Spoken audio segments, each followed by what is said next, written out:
Hello IIT aspirants, welcome to मैथ्रो। मैं आपका टीचर नितिन और लास्ट वाले वीडियो में हमने sum of product of binomial coefficient से स्टार्ट किया था। उसमें दो केसेस कवर किए। आज हम कवर करने वाले हैं सबसे ज़्यादा इंटरेस्टिंग, सबसे ज़्यादा चैलेंजिंग थर्ड केस। तो आइए शुरू करते हैं।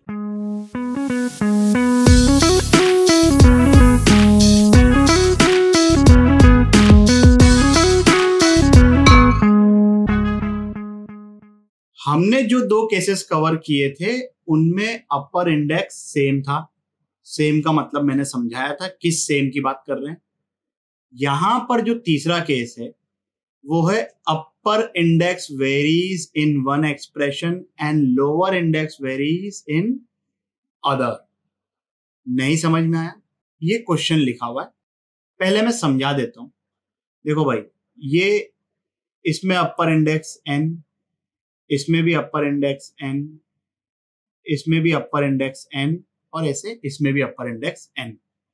इसमें लोअर इंडेक्स 3, इसमें भी लोअर इंडेक्स 3, इसमें भी लोअर इंडेक्स 3, इसमें भी लोअर इंडेक्स 3। तो एक कोएफिशिएंट में ऐसा हो रहा है कि अपर इंडेक्स कांस्टेंट है और दूसरे में ऐसा है कि लोअर इंडेक्स कांस्टेंट है। जिसमें अपर इंडेक्स कांस्टेंट है उसमें देखो लोअर इंडेक्स वेरी कर रहा है। यहाँ पर 3 है, फिर 4 है, फिर 5 हुआ। यहाँ पर अपर इंडेक्स वेरी कर रहा है, दूसरे वाले में 3, 4, 5 और लोअर इंडेक्स सेम है। तो ये जो केस लिखा हुआ है वो केस समझ में आ गया। अब आप लोग इसको सॉल्व करो 10 मिनट के लिए वीडियो को पॉज करके। क्या आंसर आ रहा है भाई इसका? जिन लोगों का ये आंसर आ गया है सॉल्यूशन को स्किप मत करना, क्योंकि मैं इसको 3 मेथड से सॉल्व करूंगा। तीनों मेथड एक दूसरे से कंप्लीटली इंडिपेंडेंट है। पहला मेथड बाइनोमियल वाला, यहां पर कुछ स्टेप्स हैं, उन स्टेप्स को मैं पढ़ता हूं, एक्सप्लेन करता हूं, क्वेश्चन को उसके साथ रिलेट करूंगा and then we will solve it. पहला स्टेप ये कि जो कांस्टेंट अपर इंडेक्स है this is external most power. What do I mean by external most power? जब हम इस क्वेश्चन को सॉल्व करेंगे तब मैं समझाऊंगा। पहले एक बार स्टेप्स पढ़ लेते हैं। स्टेप 2 ये है, at least one term is addition of two terms. जब हम बाइनोमियल एक्सपेंशन करते हैं x plus Y whole raise to power n, तो दो टर्म्स है x एंड y। तो इसमें लिखा हुआ है at least one term, either x और y, इन दोनों में से कम एक ऐसी है जो कि दो टर्म से मिलकर बनी है। कैसे डिसाइड करेंगे कि x है कि y है? अगर वेरिएबल अपर इंडेक्स इंक्रीज कर रहा है तो सेकंड जो था, जैसे x प्लस वाई में y सेकंड है, वो दो टर्म्स से मिलकर बना है।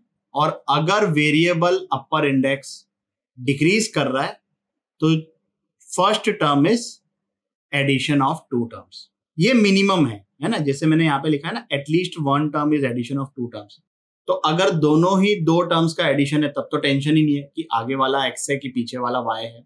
लेकिन इन दोनों में से सिर्फ एक ही ऐसा है जो कि दो टर्म्स से बना है, वो हम इस तरीके से डिसाइड करेंगे।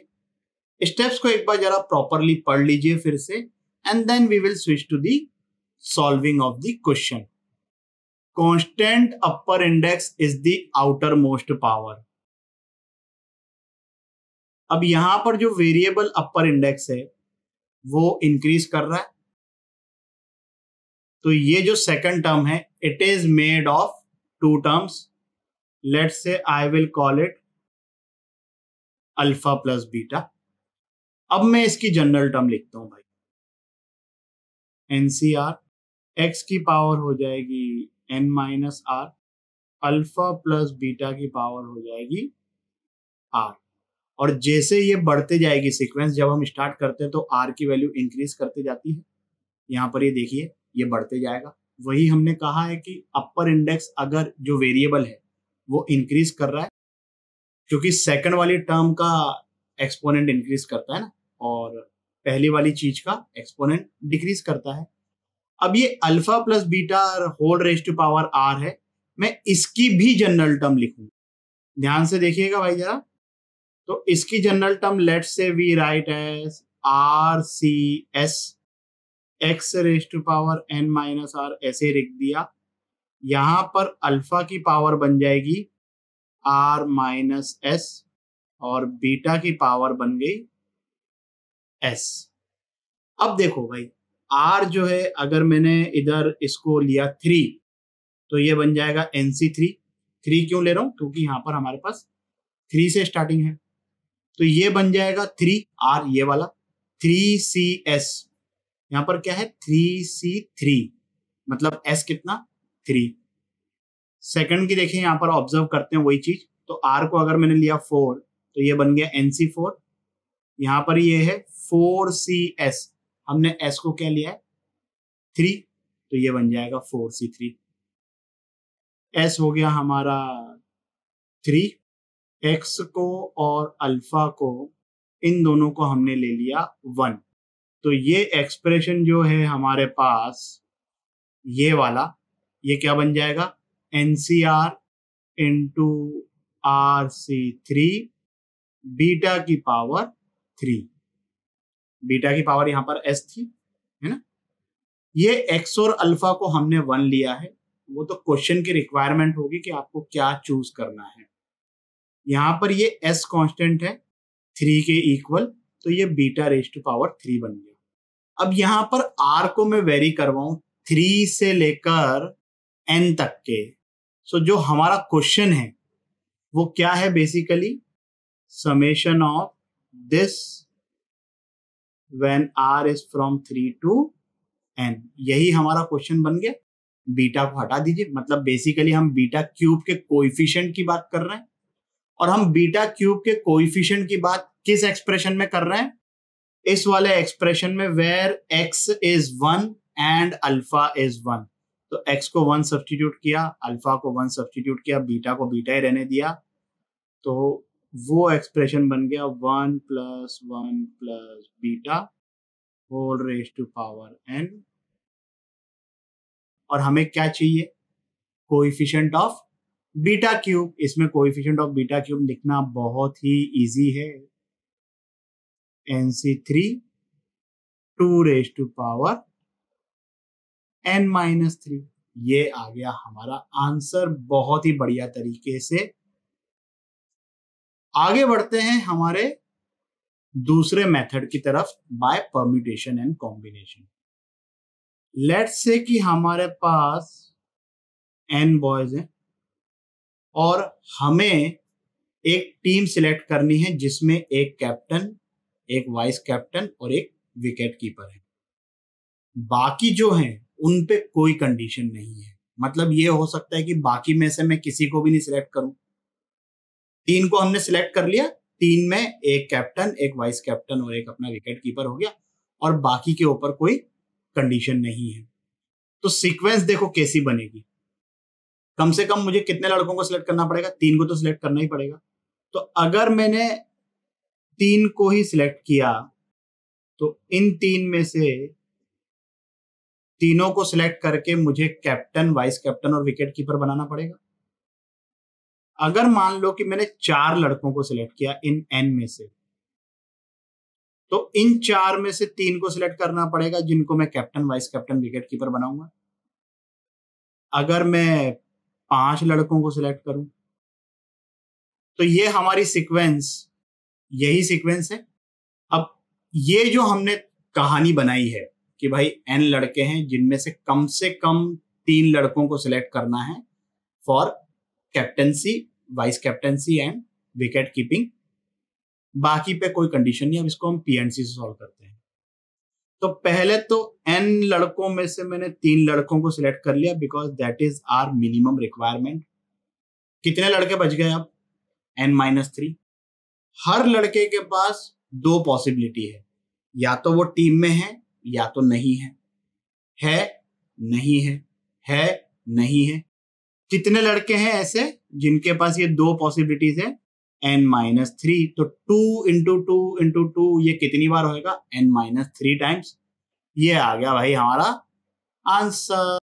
अब जिस तीसरे मेथड की मैं बात कर रहा हूं वो बड़ा इंटरेस्टिंग किस्सा है कि जब मैंने क्लास में मैं पढ़ा रहा था ये चीज, तो मैंने ऐसे बड़े तामझाम के साथ, जैसे अभी आप लोगों को एकदम पूरा माहौल बनाकर कि बहुत ही अल्टीमेट चीज है एंड फलाना ढिमकाना, ये मेथड 1 और मेथड 2 से मैंने सॉल्व किया। फिर एक बच्चा आया और उसने बहुत ही सिंपल तरीके से इस क्वेश्चन को सॉल्व कर दिया। मैं आपको वो तीसरा मेथड बताता हूँ कैसे सॉल्व हुआ है भाई ये। तो क्वेश्चन में है summation of NCR into RC3 where R is from 3 to n, यही हमको फाइंड करना है। NCR n factorial by n minus R factorial into R factorial। RC3 को क्या लिख सकता हूं भाई मैं, R factorial by R minus 3 factorial into 3 factorial। Summation वमेशन नहीं लगा रहा हूँ, ये R factorial से R factorial कैंसिल आउट हो गया। तो यहाँ पर चीजों को थोड़ा सा अलग तरीके से अरेंज किया। ये n फैक्टोरियल और ये 3 फैक्टोरियल इसके साथ में लिख लिया।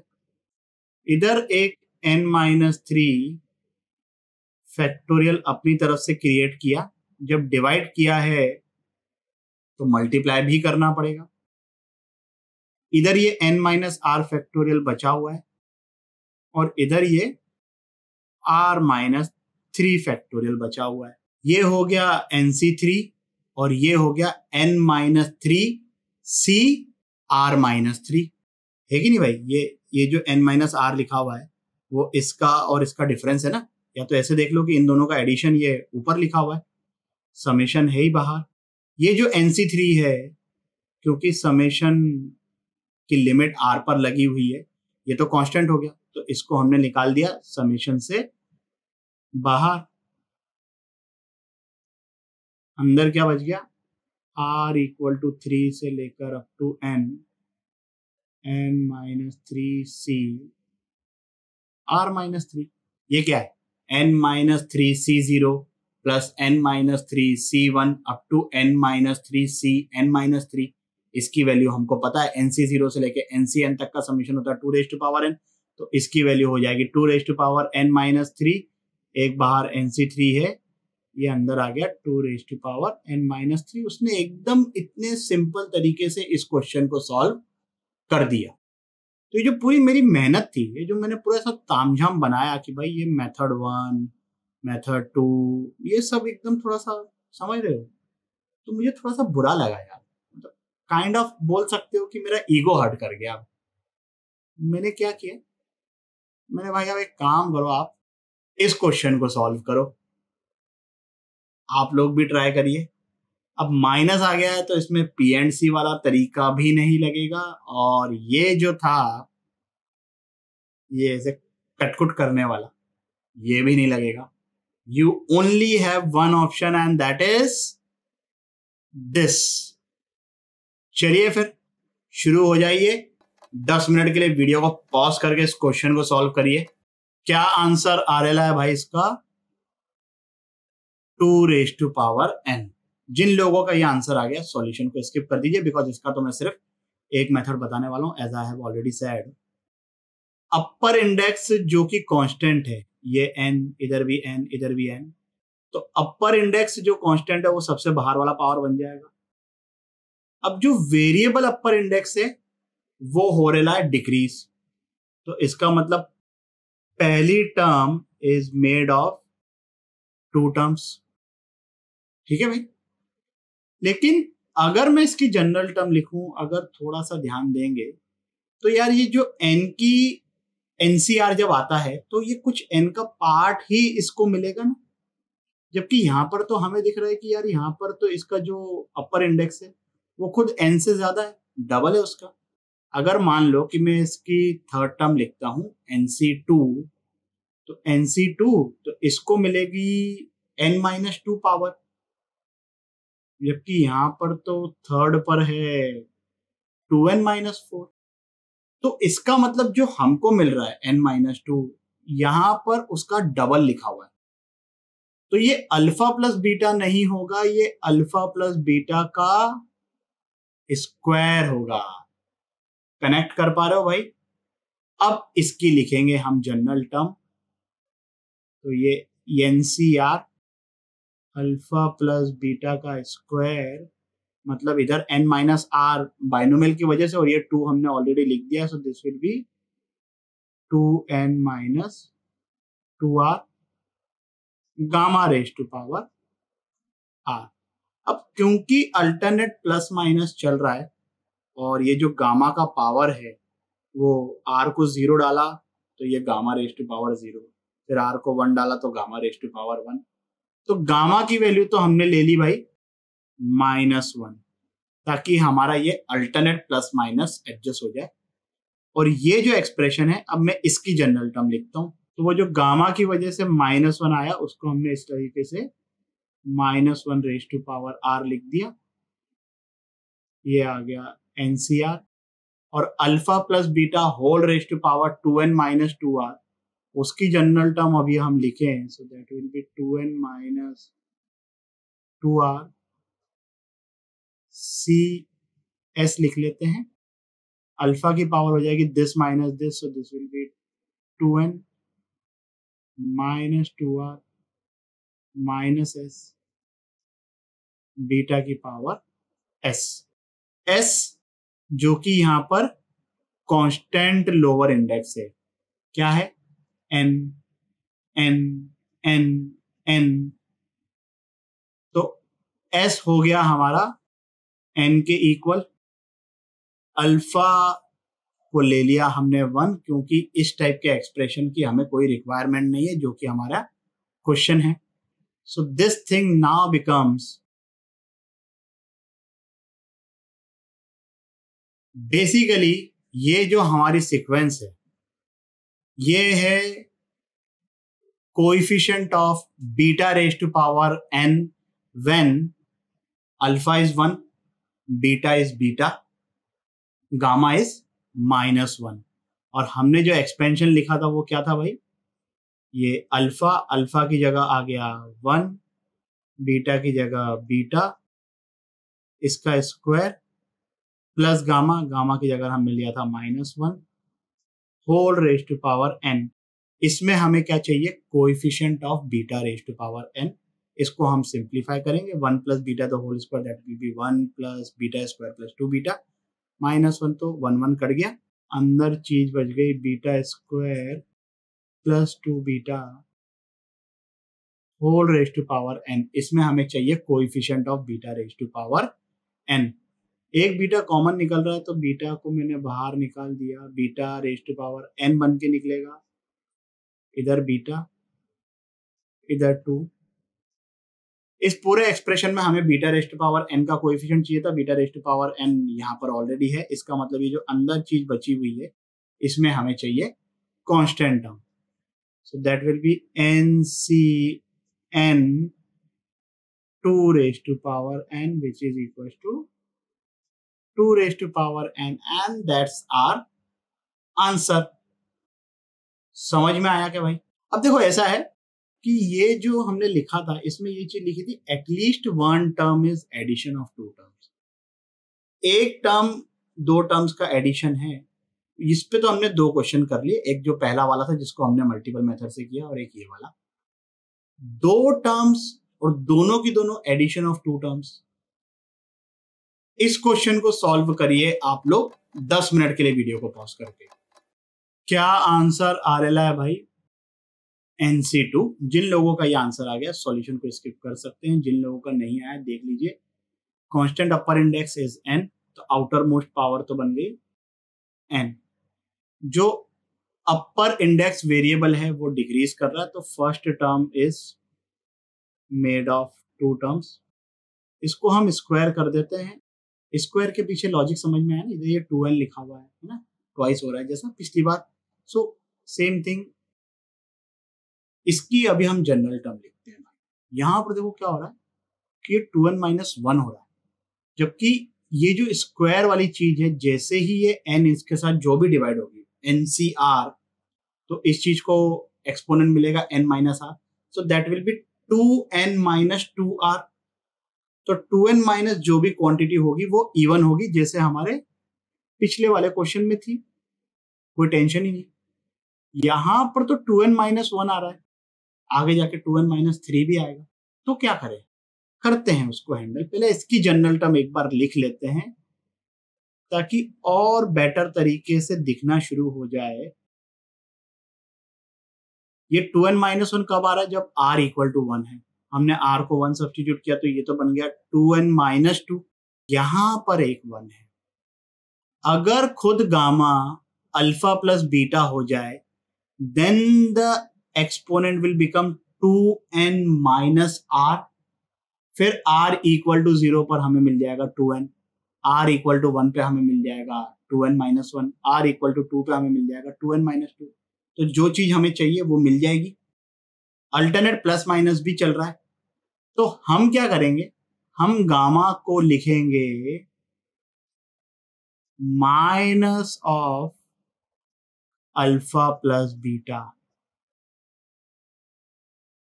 NCR, और जो गामा का माइनस था उसकी वजह से ये -1 whole raised to power r हमने बाहर ले लिया।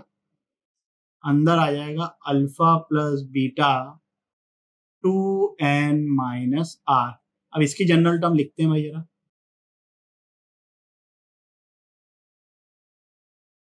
ये जो कांस्टेंट लोअर इंडेक्स है वो क्या है, n+2, मतलब बीटा की पावर हो जाएगी n+2 और अल्फा को हमने ले लिया 1।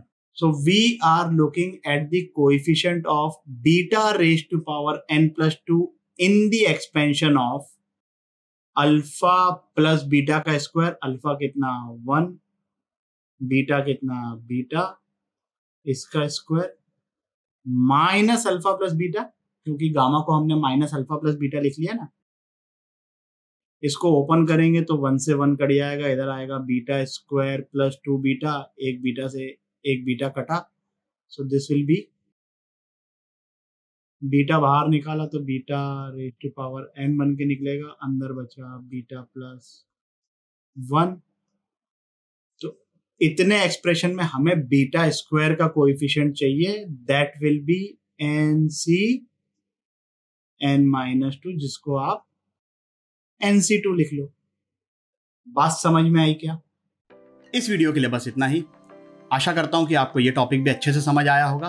अगर समझ में आया हो तो लाइक, कमेंट, सब्सक्राइब करें और अपने दोस्तों के साथ भी शेयर करें। अगले वीडियो तक के लिए सावधान रहें, सुरक्षित रहें। जय हिंद।